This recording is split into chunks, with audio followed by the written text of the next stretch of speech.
오늘 우리에게 은혜 주실 하나님 말씀은 신명기 7장 1절에서 11절 말씀입니다. 구약 272면 전으로 있습니다. 신명기 7장 1절에서 11절 말씀을 드라마 바이블로 경청하시겠습니다. 내 하나님 여호와께서 너를 인도하사 네가 가서 차지할 땅으로 들이시고 내 앞에서 여러 민족 헷 족속과 기르가스 족속과 아모리 족속과 가나안 족속과 브리스 족속과 히위 족속과 여부스 족속 곧 너보다 많고 힘이 센 7 족속을 쫓아내실 때에 내 하나님 여호와께서 그들을 내게 넘겨 내게 치게 하시리니 그때 너는 그들을 진멸할 것이라. 그들과 어떤 언약도 하지 말 것이요 그들을 불쌍히 여기지도 말 것이며 또 그들과 혼인하지도 말지니 내 딸을 그들의 아들에게 주지 말 것이요 그들의 딸도 내 며느리로 삼지 말 것은 그가 내 아들을 유혹하여 그가 여호와를 떠나고 다른 신들을 섬기게 하므로 여호와께서 너희에게 진노하사 갑자기 너희를 멸하실 것임이니라. 오직 너희가 그들에게 행할 것은 이러하니 그들의 제단을 헐며 주상을 깨뜨리며 아세라 목상을 찍으며 조각한 우상들을 불사를 것이니라. 너는 여호와 내 하나님의 성민이라. 내 하나님 여호와께서 지상 만민 중에서 너를 자기 기업의 백성으로 택하셨나니 여호와께서 너희를 기뻐하시고 너희를 택하심은 너희가 다른 민족보다 수요가 많기 때문이 아니니라. 너희는 오히려 모든 민족 중에 가장 적으니라. 여호와께서 다만 너희를 사랑하심으로 말미암아 또는 너희의 조상들에게 하신 맹세를 지키려 하심으로 말미암아 자기의 권능의 손으로 너희를 인도하여 내시되 너희를 그 종되었던 집에서 애굽 왕 바로의 손에서 속량하셨나니 그런즉 너는 알라. 오직 네 하나님 여호와는 하나님이시요 신실하신 하나님이시라. 그를 사랑하고 그의 계명을 지키는 자에게는 천대까지 그의 언약을 이행하시며 인애를 베푸시되 그를 미워하는 자에게는 당장에 보응하여 멸하시나니 여호와는 자기를 미워하는 자에게 지체하지 아니하시고 당장에 그에게 보응하시느니라. 그런즉 너는 오늘 내가 네게 명하는 명령과 규례와 법도를 지켜 행할지니라. 아멘. 오늘 말씀 제목은 약한 자의 능력입니다. 약한 자의 능력입니다. 서양 철학의 원조로 여겨지는 탈레스란 철학자는 지금도 철학계에서 뜨겁게 토론 중인 질문을 하면서 철학이라는 그 학문을 공개적으로 본격화시켰습니다. 그 질문은 다음과 같습니다. 만물의 근원이 무엇인가? 태초에 하나님이 천지를 창조하신 사실을 토대로 만물의 구원은 주 하나님의 말씀임을 우리 모두 알고 그리고 믿고 있습니다. 따라서 약한 자에 불과한 우리의 전투 전략은 만물의 구원이 되신 근원이 되신 하나님의 말씀만 의지하고 또 순종하면서 살아가는 것입니다.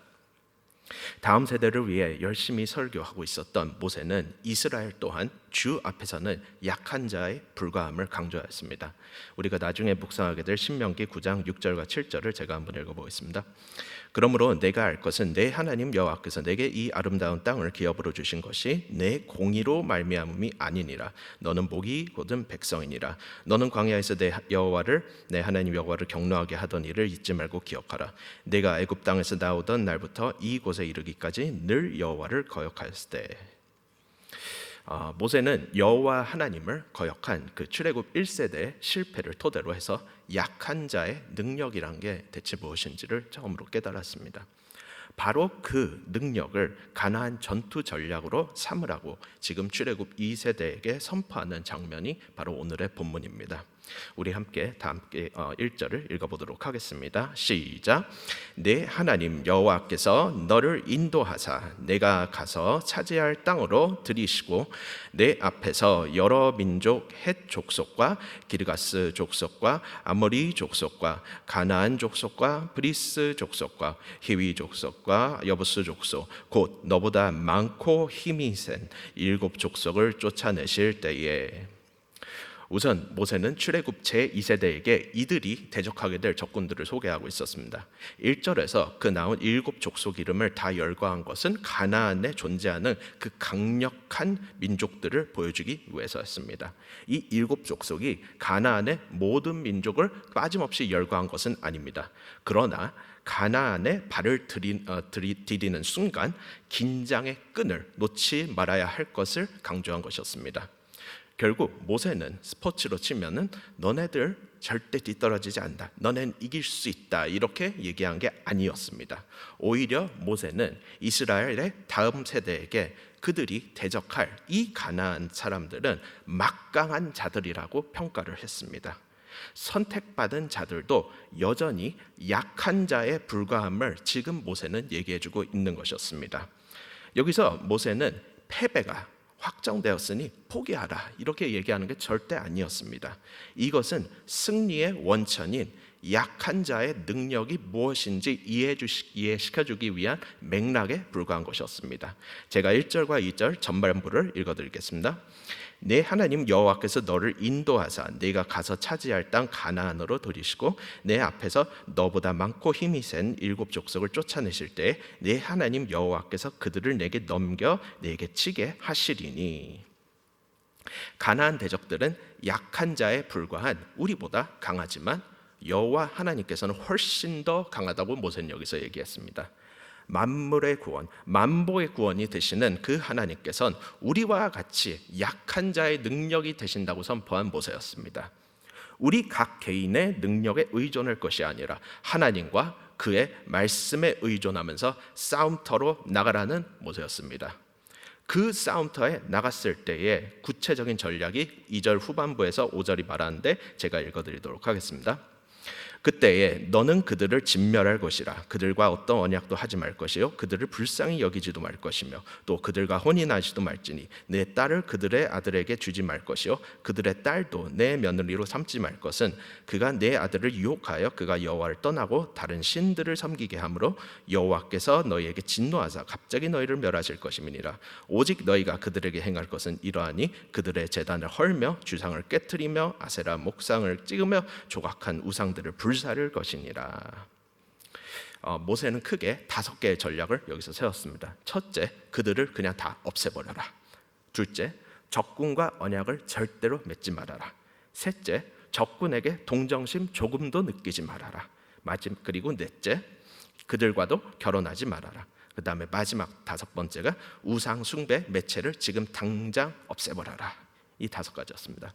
이 5 전략을 지키지 못할 경우 백전백승의 그 영광을 체험해보지 못하는 것은 물론 아예 그들이 백기를 들어 올리게 만들어 버리시는 게 바로 하나님이라고 모세는 여기서 경고했습니다. 그러면서 이스라엘과 같이 약한 자의 능력은 바로 야훼 하나님이심을 여기서 딱 얘기를 해준 것이었습니다. 위 5 규칙을 지키는 것이 그렇게 어렵지 않게 느껴질 수 있습니다. 그러나 우리는 성경 독자로서 에어컨과 그리고 희망이 하나도 없던 그 광야 생활을 아직 체험해보지 못했습니다. 그래서 공감을 할 수가 없습니다. 출애굽 2세대도 마찬가지로 공감을 하는 데는 좀 무리가 있기 마련이었습니다. 이를 알았는지 모세는 바로 다음 구절에서 출애굽 제2세대에게 평화를 심어주는 딱 한마디를 했습니다. 제가 그 6절을 읽어드리도록 하겠습니다. 너는 여호와 내 하나님의 성민이라. 내 하나님 여호와께서 지상 만민 중에서 너를 자기 기업의 백성으로 택하셨나니. 지금 읽은 한글 버전에서는 6절 서두에 왜냐하면을 뜻하는 그 히브리어 접속사가 빠져 있습니다. 오역까지는 아니지만 이것을 함께 읽으면 요점이 훨씬 더 확실해지므로 제가 5절과 함께 다시 한 번만 읽어드리겠습니다. 오직 너희가 그들에게 행할 것은 이러하니 그들의 제단을 헐며 주상을 깨트리며 아세라 목상을 찍으며 조각한 우상들을 불사를 것이니라. 왜냐하면 너는 여호와 내 하나님의 성민이라. 내 하나님 여호와께서 지상 만민 중에서 너를 자기 기업의 백성으로 택하셨나니. 약한 자에 불과한 그 이스라엘이 그들의 능력 대신 하나님께 의존하며 과감하게 싸워야 하는 이유는 바로 여기서 나타납니다. 이들이 가나안에 가서 이교도들과 싸운 이유는 영토 확장이 아닌 겁니다. 약한 자에 불과한 그 출애굽 2세대를 비롯한 이스라엘은 하나님의 성민이었기 때문에 싸움터로 나가야 하는 것이라고 모세는 여기서 얘기를 했습니다.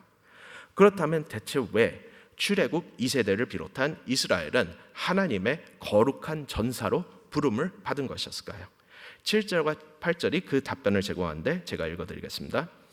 여호와께서 너희를 기뻐하시고 너희를 택하심은 너희가 다른 민족보다 수요가 많기 때문이 아니니라.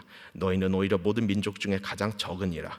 여호와께서 다만 너희를 사랑하심으로 말미암아 또는 너희의 조상들에게 하신 맹세를 지키려 하심으로 말미암아 자기의 권능의 손으로 너희를 인도하여 내시되 너희를 그 종되었던 집에서 애굽 왕 바로의 손에서 속량하셨나니.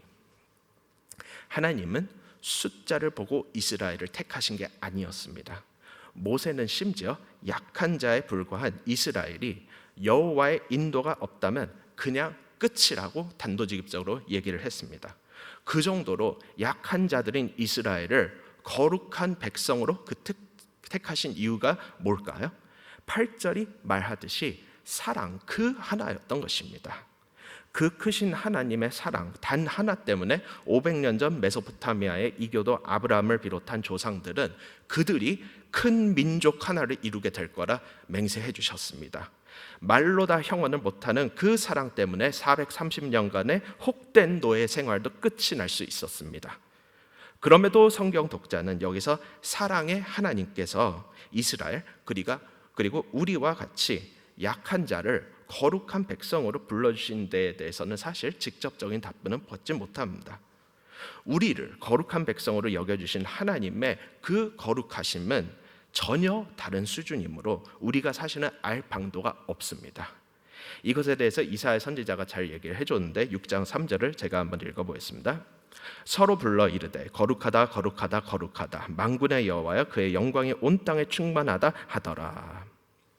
이사야 선지자가 하나님의 그 거룩하심을 무려 3번이나 연속 말함으로 주가 우리와는 전혀 다른 수준이심을 여기서 강조한 것이었습니다. 약한 자밖에 되지 않는 피조물은 모든 질문에 답변을 찾으려 할 것이 아니라 우리의 그 능력이 되시는 하나님의 말로 다 형언 못하는 거룩하심을 유의하며 살아가야 함을 여기서 볼 수 있는 겁니다. 그래서 한 자료는 딱 이렇게 얘기했습니다. 왜 이들을 사랑하시는지는 하나님만이 답변하실 수 있는 신비다. 출애굽 2세대가 하나님의 그 거룩하고 신비로운 사랑에만 의지하고 가나안과 싸우기를 바라는 모세였습니다. 그 승리를 주시는 하나님의 말씀에 승복을 하라고 조언을 해주는데 9절과 10절을 제가 읽어드리겠습니다. 그런즉 너희는 알라 오직 내 하나님 여호와는 하나님이시요 신실하신 하나님이시라. 그를 사랑하고 그의 계명을 지키는 자에겐 천대까지 그의 언약을 이행하시며 인애를 베푸시되 그를 미워하는 자에겐 당장에 보응하며 멸하시나니 여호와는 자기를 미워하는 자에게 지체하지 아니하시고 당장에 그에게 보응하시느니라.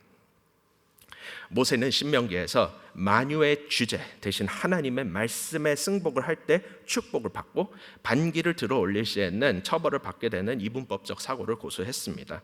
이것을 가나안과의 전투에 이제 적용을 한 모세는 약한 자의 능력 대신 그 하나님을 따를 때 승리를 하게 될 거다. 하나님을 그리고 따르지 않을 때에는 패배를 한다고 적었습니다. 사랑하는 여러분, 하나님 나라의 주인은 하나님이십니다. 하나님 나라는 주께서 통치하시고 다스리십니다. 우리와 같이 약한 자는 하나님 나라의 주인 되시는 야훼 하나님의 명령과 규례와 법도인 그 말씀을 따를 때 비로소 거룩함의 빛을 비추게 되어 있습니다.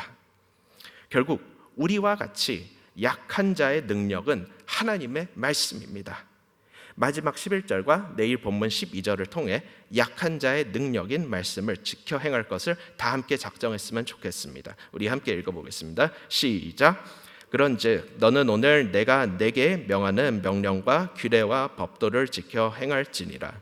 너희가 이 모든 법도를 지켜 하면 내 하나님 여호와께서 내 조상들에게 맹세하신 언약을 지켜 내게 인애를 베푸실 것이라. 말씀을 맺겠습니다. 며칠 전 책을 읽는 가운데 가슴에 굉장히 와닿는 내용을 접했는데 성도님들과 좀 나누고 싶습니다. 하나님에 대한 의존은 순종으로 표현이 된다. 의존과 순종은 동전의 양면이라고 보아야 한다. 하나님께 의존하고 순종하는 것이 하나님에 대한 피조물인 인간의 올바른 태도입니다. 순종은 하되 주를 의존하지 않는 것 또한 문제되지만 주를 의존한다면서 순종하지 않는 것은 더더욱 말이 안 되는 것입니다. 결국 하나님을 의존하고 순종하는데 열심인 그 약한 자가 바로 그리스도인임을 여기서 우리는 볼 수 있습니다. 우리 모두 약한 자로서 우리의 능력이 되시는 하나님만을 의지하면서 주님 뜻대로 기쁘게 순례의 길을 걸어가야 하는 것입니다. 모세는 광야 생활을 통해 자신을 비롯한 이스라엘이 얼마나 약한지를 알게 되었습니다.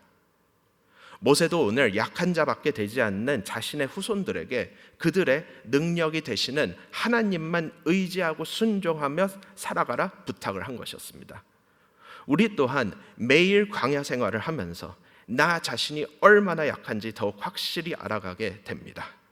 그러나 사랑하는 성도님들, 우리 모두 자신의 약함에 힘들어하지 마시기 바랍니다.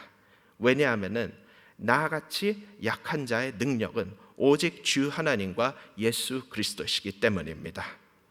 우리와 같이 약한 자의 능력 되시는 주 하나님만 의지하고 순종하는 마음으로 오늘도 승리하는 하루 되시기를 주님의 이름으로 기도합니다.